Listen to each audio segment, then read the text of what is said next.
Hi, this is Glenn Mazzari, and you're watching EVH Gear Discussion with Eric Broadbent.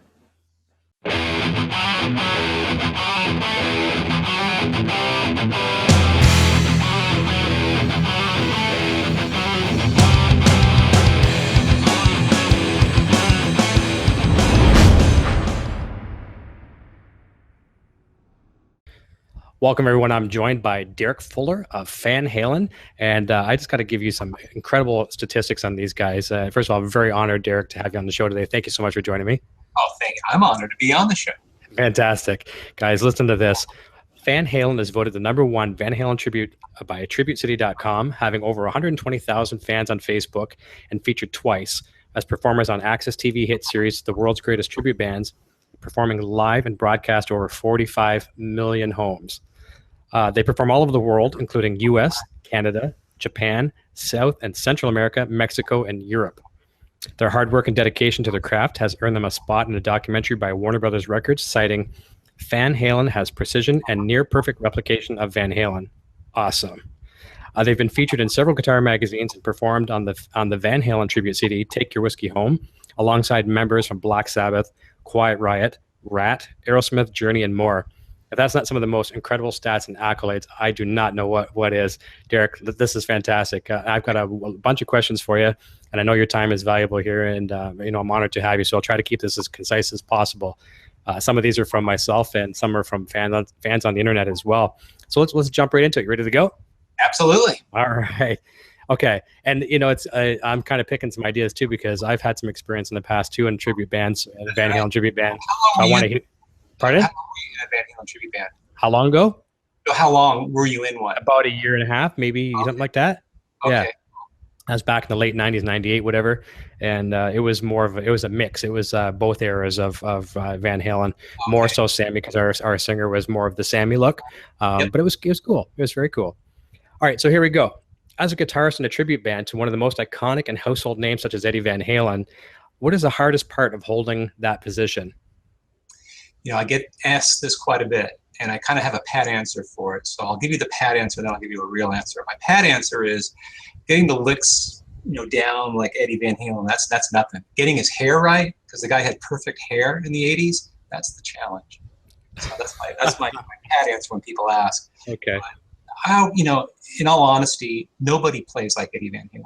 Eddie Van Halen is an icon, and he is one of a kind. So nobody ever plays like Eddie Van Halen. We can all try and attempt and try to get close to Eddie Van Halen. And he's given us this blueprint, right? So we can kind of follow it and see what he's doing and how he's playing things. But nobody sounds exactly like Eddie Van Halen. I mean, there's a few guys out there that get really, pretty darn close. But for the most part, it's we just try our best. Fantastic. And that's one thing I think where a lot of us that really get Eddie, understand him, it's like I describe it as a treadmill. We get close, and then he throws a curve. It's just ever evolving, chasing your tail, trying to get that guy. Yeah, I often think to myself, there's a few, let's say, vocalists in this world who can really move you to the point where your hair stands on end, Mm-hmm. and moves your soul. And there's not a lot of musicians who can do that. And Eddie is definitely one of those musicians that can move someone's soul. So that's a very, very rare thing to do, especially from a musician standpoint. Vocally, it seems to be a little bit easier. But I also liken it to think about the millions of people who go to American Idol and try out. A good million people go out and try out every season, right? And maybe there's probably 10,000 people who can actually sing, and then they whittle that down to whatever, and then they whittle it down to 20 people. And of those 20 people, maybe one has something really, really special. So that kind of gives you a sense of how rare it is. And that's kind of the way I look at it too from guitar. We all can play, we're all pretty good, we all know, what notes to hit and make sure they sound right, but that something special is what Eddie has that it can't be duplicated. I agree 100% too, and you like myself, you as well. A lot of the fans, we've seen Van Halen countless times in concert, and that feeling never ever goes away. You think you're going to expect it. You've heard the same songs again and again, and you think you're going to be ready for it, and you're never ready for the curves he throws at you, and still getting the goosebumps. Yeah. I mean, I've been going for a long time. I went to my first tour was the '79 tour, And I remember I was at the Los Angeles Forum to see them, and I was pretty young, and I remember having pretty bad seats. But I remember thinking to myself, when Eddie hit the stage, the lights went out, and I could hear him, on the whammy bar, thinking to myself, I think I was like 15 years old, going, "Oh my God, I'm in the same room as Eddie Van Halen." Yeah, that's pretty cool. That's back in that era to see that. I mean, I didn't see them that early, but that I put several things that people. It's a milestone. You watching the man walk on the moon, seeing Jimi Hendrix in concert, being seeing Van Halen in the first few tours, for your first tour, second tour, whatever. I mean, that's a piece of history that not a lot of people have experienced and can talk about it. Yeah, no doubt. Fantastic. Next question. This is a big one. I don't really have these in any particular order, and this is a big question here. Tell us what it was like to not only meet, but to have Van Halen's original bassist, Mark Stone, perform with you on stage in your band. And I know you've got another concert coming up this weekend. Tell us about that. Yeah, so we were invited to play Greg Renoff's Van Halen Rising book release party, which was in Pasadena, obviously where the boys originated the band. And we were asked to join the party and perform. So I was told probably about a week and a half before the party that Mark would be at the party. And then we didn't know whether or not he would play with the band or not. I didn't want to put him on the spot either, right? Like, hey, you want to play or whatever. But I talked to him for a little while. Obviously, just a real nice person, and his wife as well. And then I asked him, I said, would you be interested? He goes, yeah, I brought my bass. So that was pretty awesome. So that's cool. And the thing you got to remember is this guy kept up with two of the greatest musicians on the planet, right? Eddie and Alex. So the guy has chops. So he went up there and just basically slayed it. He was awesome. So, and I've kept in touch with him. He's given me some great mementos from the event. He's given me the original logo that he designed, and just some great stuff that I'll cherish forever.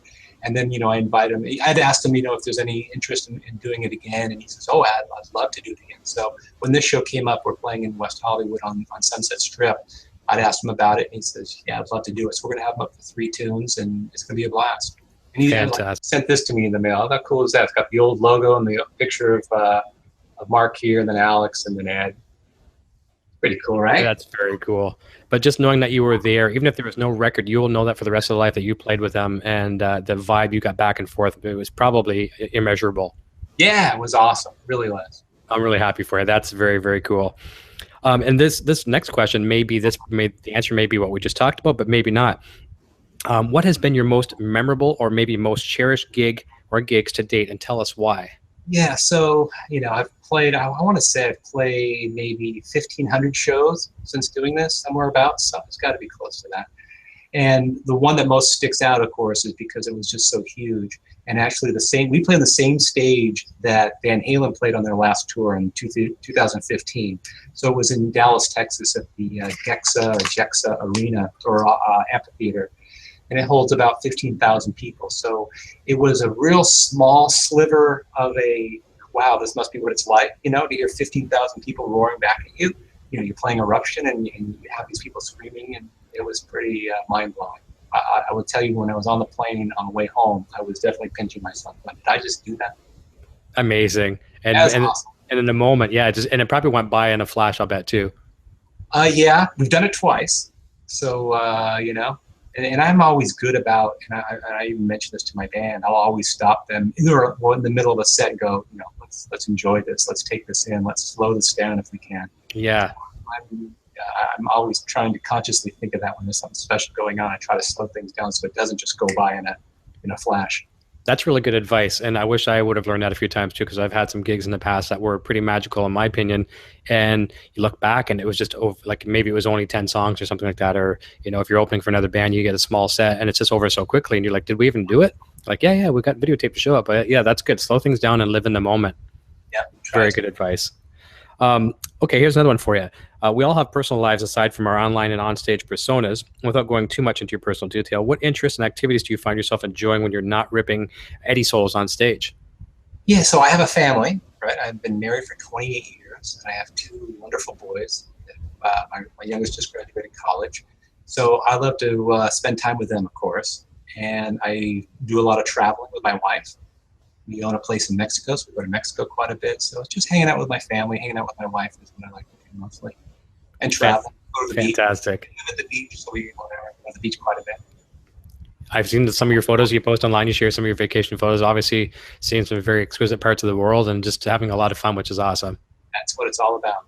Fantastic.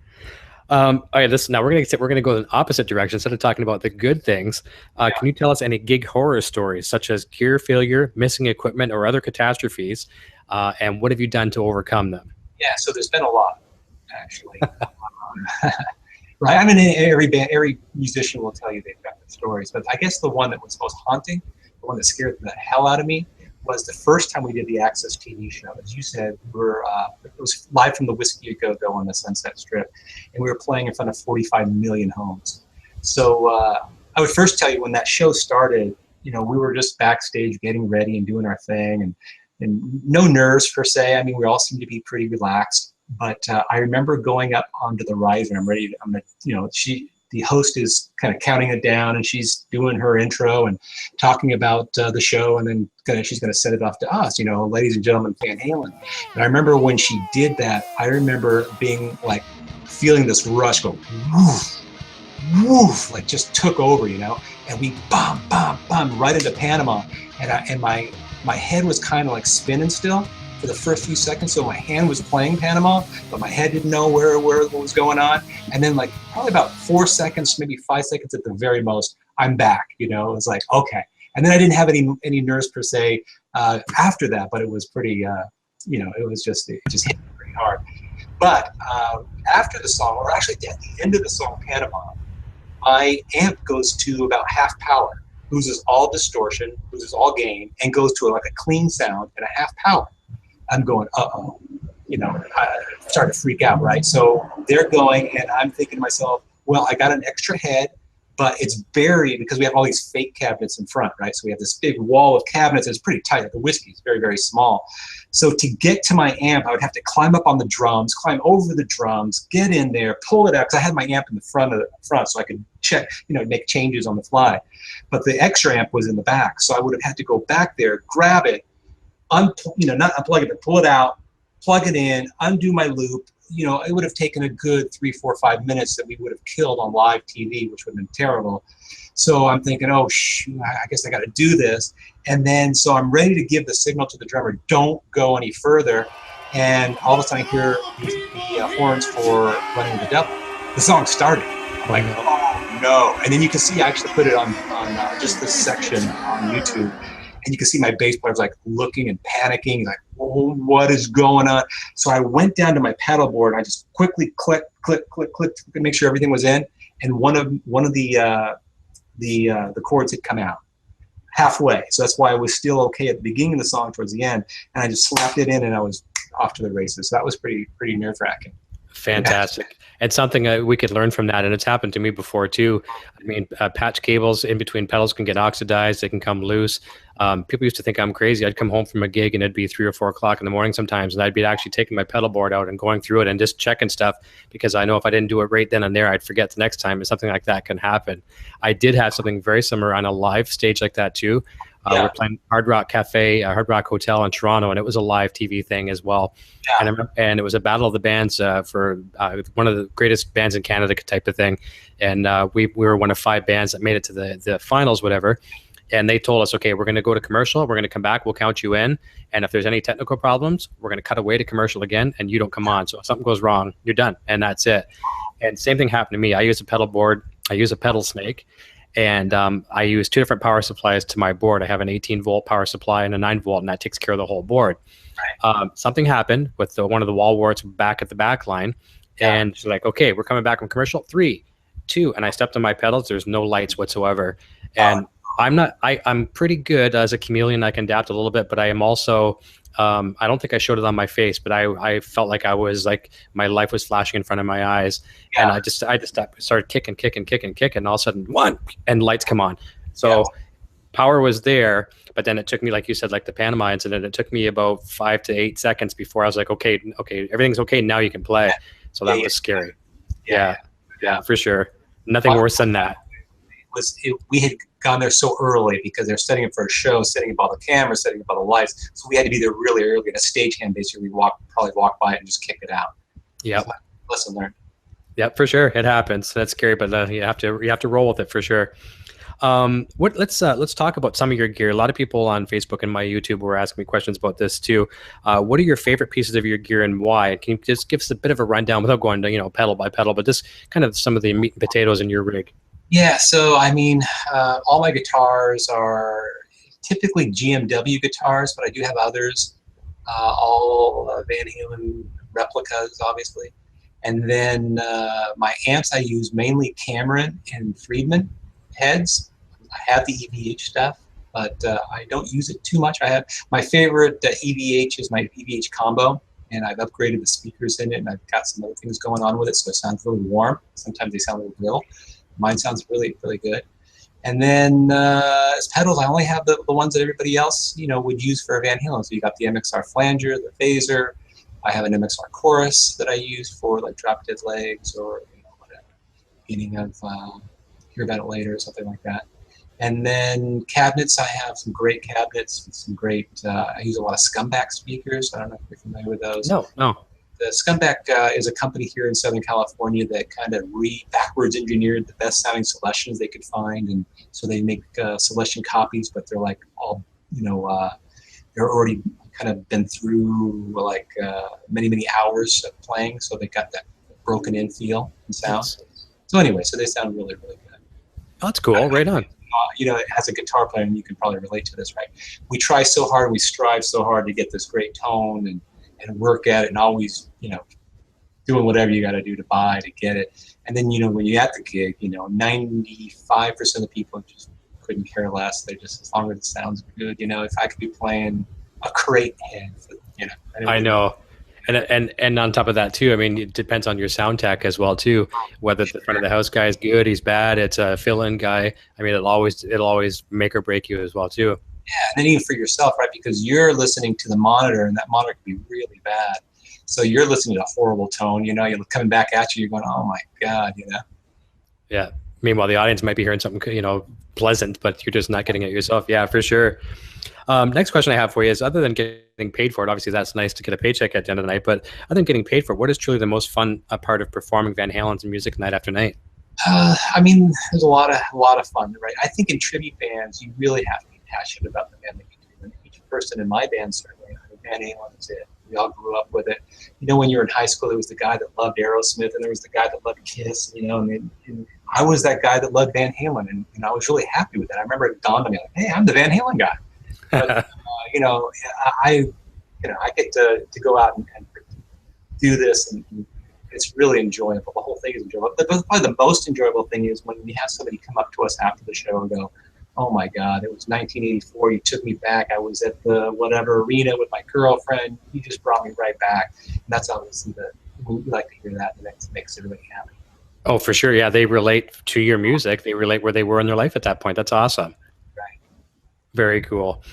This one was a tricky one. For myself, there is a couple solos I would always struggle with when I was doing the Van Halen tribute. But what was the most challenging part of Eddie's playing? And can you pick a particular solo of his that you find is maybe the tougher of the ones to nail? Yeah, I think all of them are tough to nail. But did you say my favorite one, or did you say? No, maybe which one? What is maybe the hardest one to get? Well, the hardest song to play, of course, is "I'm the One," just because it's the shuffle, and it's difficult to get down, and then playing rock and roll your whole life for 4x4, and you're just going at it, and then all of a sudden trying to go understand the shuffling going on, and so that's definitely the toughest song. But the hardest solo probably is "Ice Cream Man," just because it's got that huge stretch, and I was gonna say the exact same one, all the way up the neck, and and that's probably the hardest solo to play. Beginning of Mean Street is really difficult. I find Mean Street to be, some nights, depending on the room and all the different variables, it's very easy to play, and other nights it's very, very hard to play to get those harmonics to come out right. So all of he's amazing. So. I'm glad you said that too. I remember playing Ice Cream Man. I remember just getting myself in the weirdest positions. Sometimes I'd go down to one knee on the stage, get my neck up, and now. Yeah.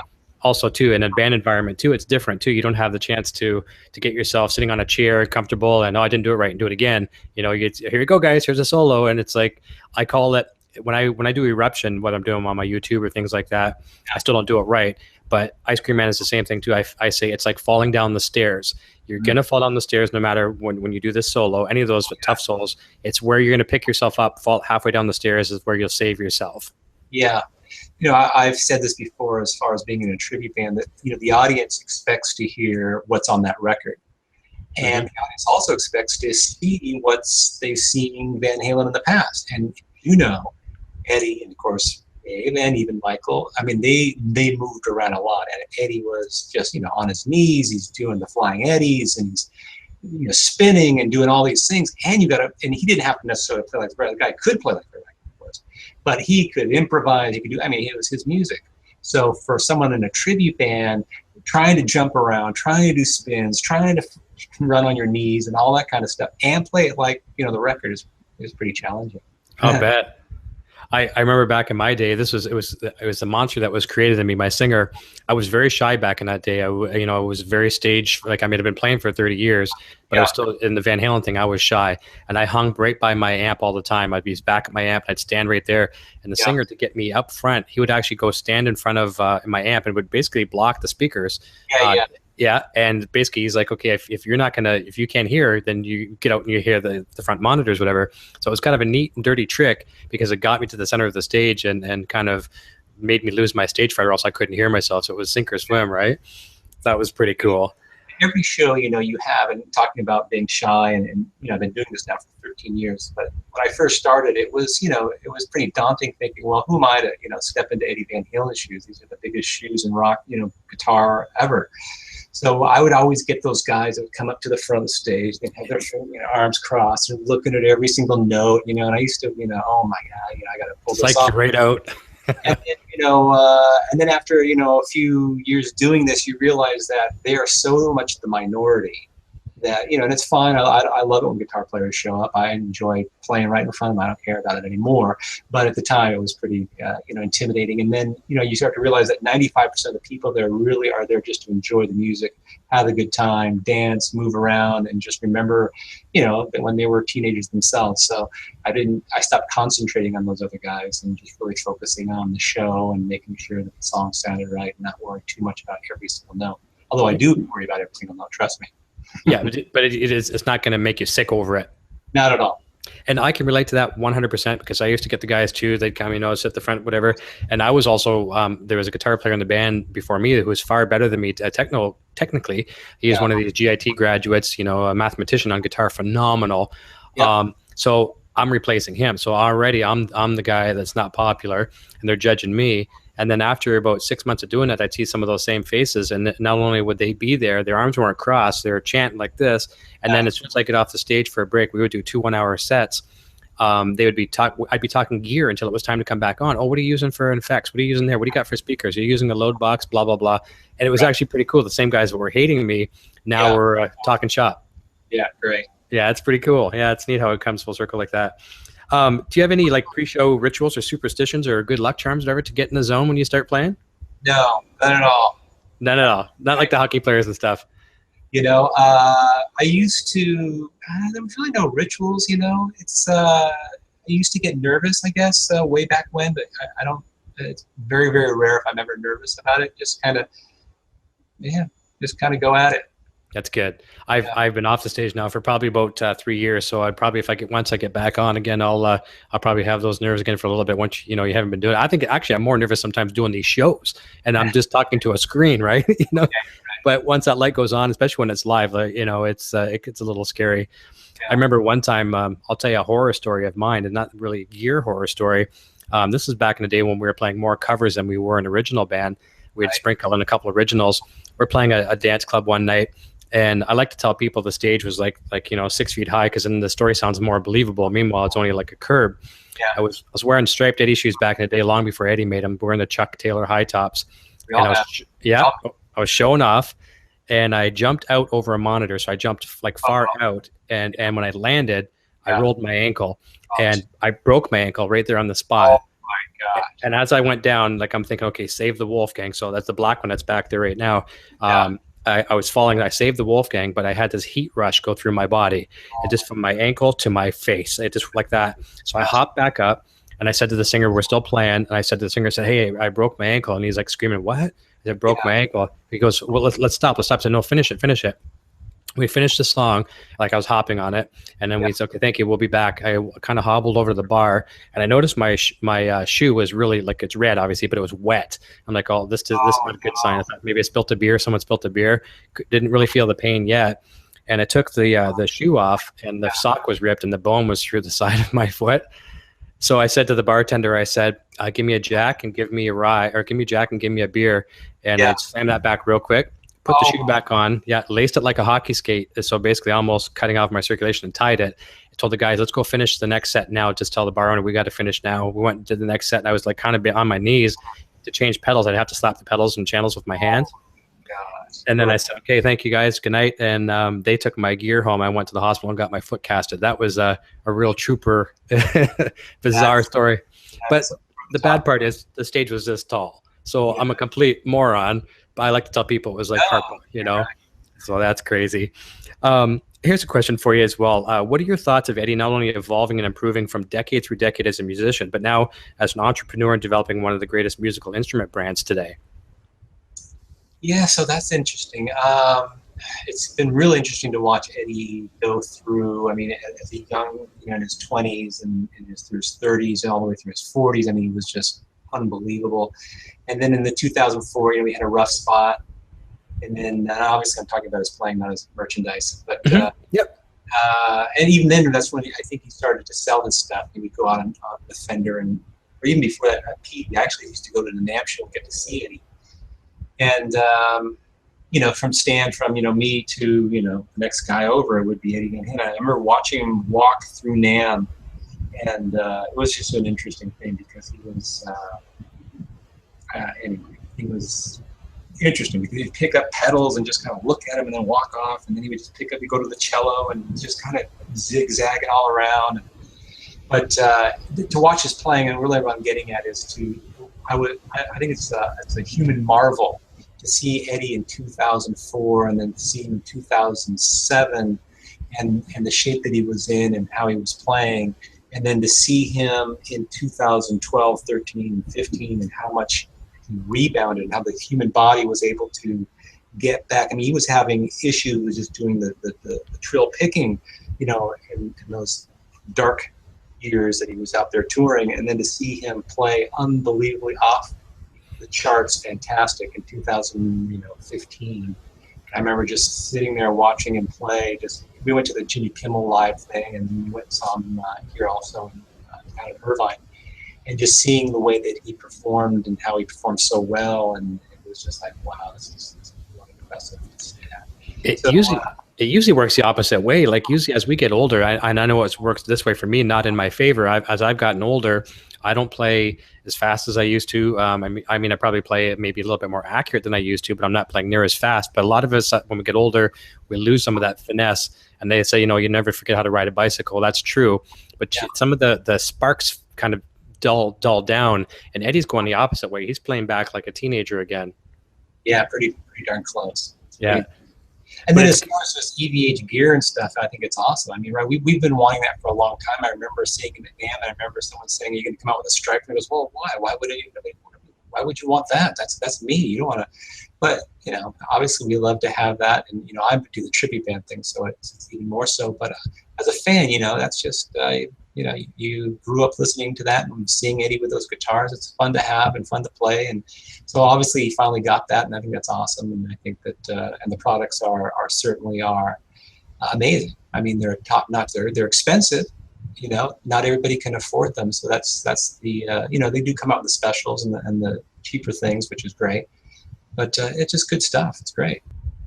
What I was finding a lot of times too is people on the YouTube and some of the Facebook things, I'd post some things too, and people would say, "Oh, I can't get it in this color," and they're frustrated because they can't get a certain thing in a certain color. And I would try to remind them, look, just not that long ago, before licensing was available, you couldn't even get this stuff. So let's be very, very thankful for what we do have.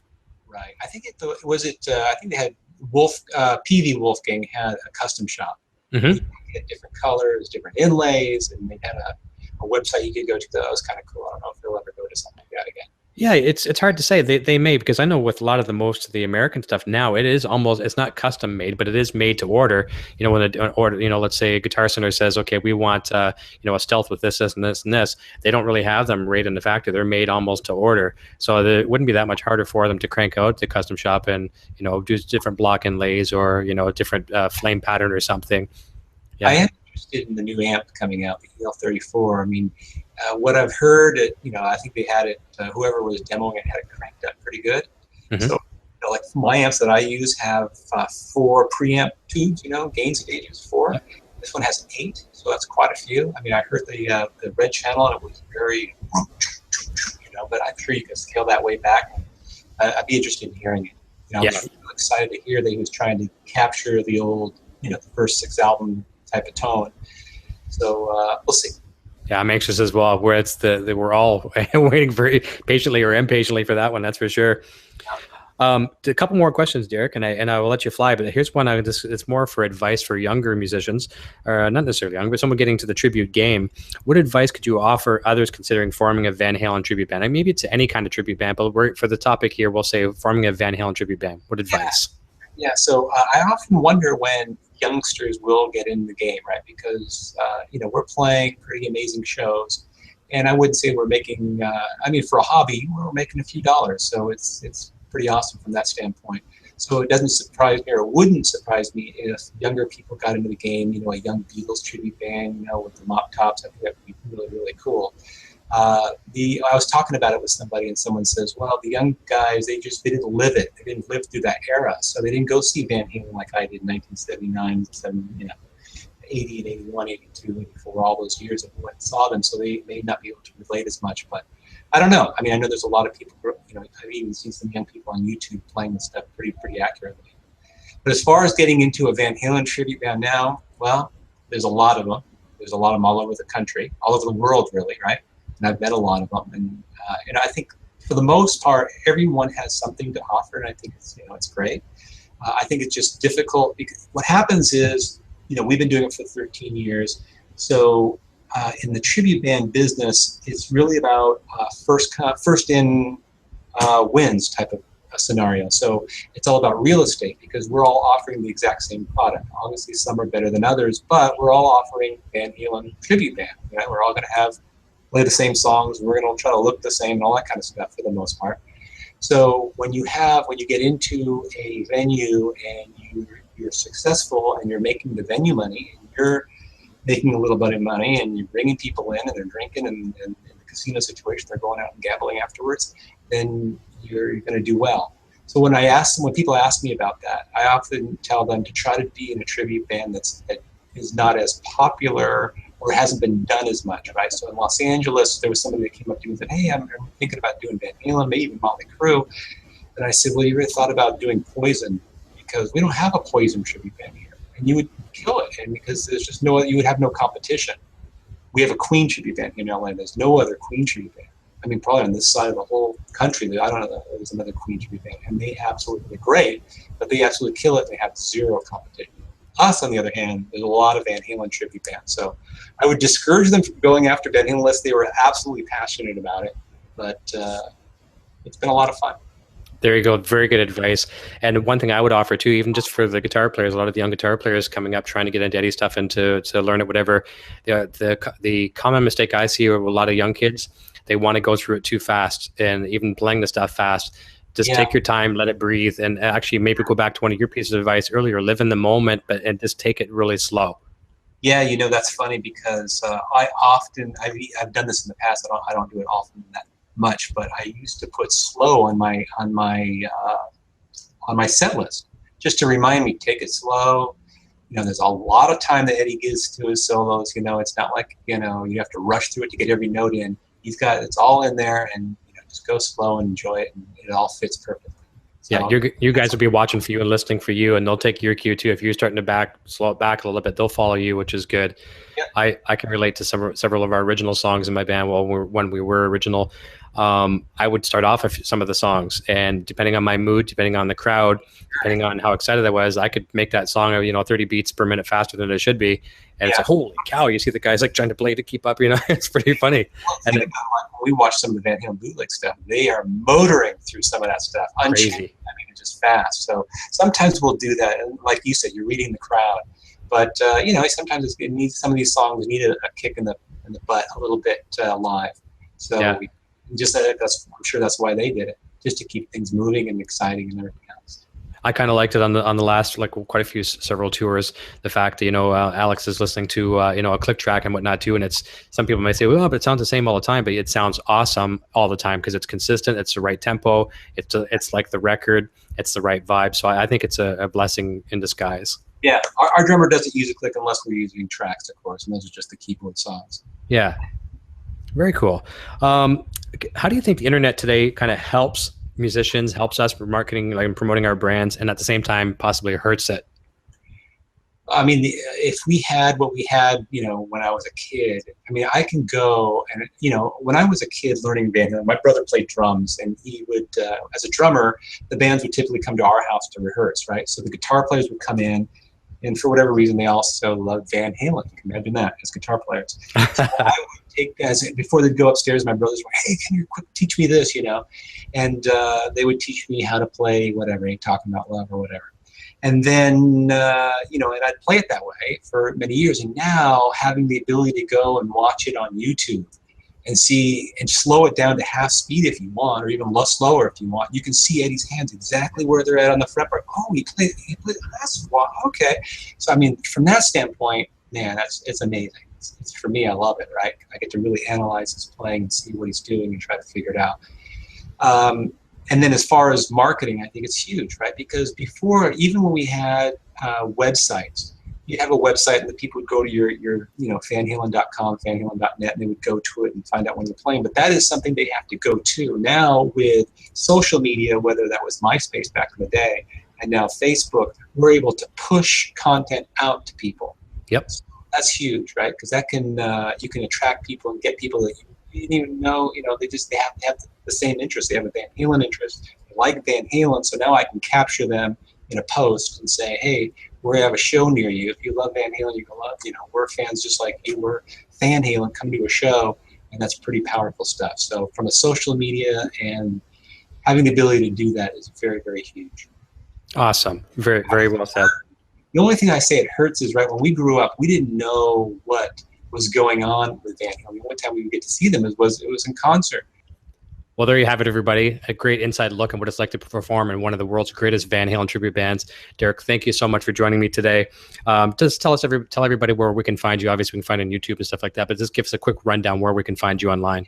The best places are either Facebook, which is just your facebook.com/Fan Halen, or our website is fanhalen.com, fanhalen.net. But the best place that we want people to go to is Bands in Town. So if you're not familiar with it, it's just www, all one word, bandsintown.com/Fan Halen, and that's our schedule. And that will alert you when we're in your city. We play all over like you mentioned in the beginning, we play all over the globe and play all over our country, right? So, and up in Canada. And so if you log into that and you can track Fan Halen, you can track any band, and it'll alert you when the band is posted a show date in your area. So it's a pretty cool tool. Fantastic, and that's updated pretty much as soon as you sign a new contract somewhere. I load it in and then it goes out. So what'll happen is, like, if there's a band that I like and I'm tracking and following, it'll give me an alert. Hey, guess what? This band just announced a new show that's in your area. Fantastic. Great. Well, thanks for sharing that with all of us. And I know a lot of the guitar geeks are going to enjoy this one for sure. I had a lot of kind of self-gratification I want to learn from you as well too, having the old experience in the tribute band as well too, and not doing it anywhere near as good as you guys are, but it was fun just to, hear some of your sides of the story too. Yeah. Having a blast. Awesome, buddy. Well, listen, I will let you get back to what you've got to do and get this video out there for the people to check it out. And we'll talk to you real soon. All right, sounds great. Thank you. Cheers. Cheers. Thank you for watching EVH Gear Discussion. If you like this video, please give it a thumbs up. Your support goes a long way and lets me know you enjoy this content. If you really liked the video, why not share it? If you haven't subscribed yet, now is the perfect time. You'll get instant notifications of when I post the newest videos. Feel free to join in on all sorts of EVH gear discussion on our Facebook page at facebook.com/EVHgeardiscussion. And you can see what's happening and send me questions too on my website at ericbroadbent.com. And last but not least, if you're looking for the coolest official Van Halen merchandise, like what I'm wearing here today, for example, be sure to visit our sponsor, the Van Halen store, at vanhalenstore.com. Until next time, go where your guitar takes you. Cheers.